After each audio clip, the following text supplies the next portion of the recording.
How do you develop real rapport? Well, two elements must be present.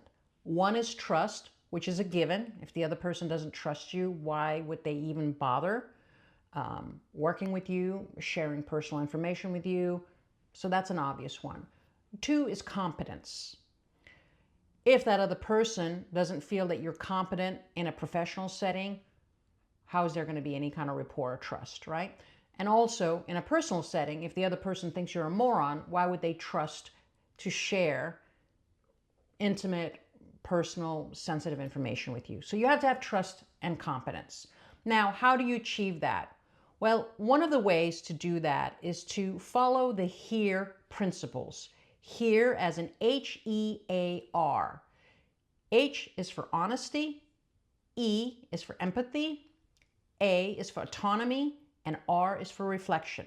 So I'm going to touch upon these four pillars very briefly, and then I'll go into them much deeper in some other clips. Honesty.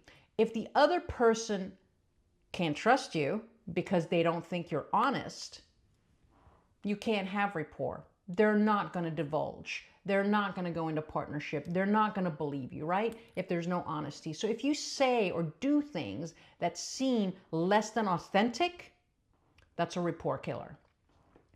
E, empathy. Empathy does not mean that you agree with that other person. It doesn't mean that you agree with what they did or even how they think. What empathy means is that you validate their feelings. That is all you're doing. But validating somebody's feelings is a very powerful tool. A, for autonomy.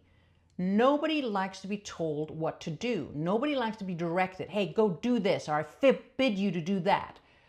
As humans, we instantly bristle at that. Just think of yourself when you were a teenager, or if you currently have a teenage son or daughter, right? If you tell a teenage girl, I forbid you to ever see that boy again because he's bad news, that boy just suddenly became a lot more attractive, didn't he?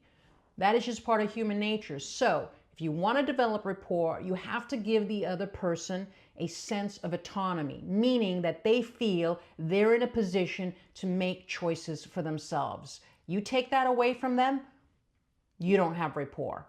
And then finally, reflection. And reflection is a listening technique.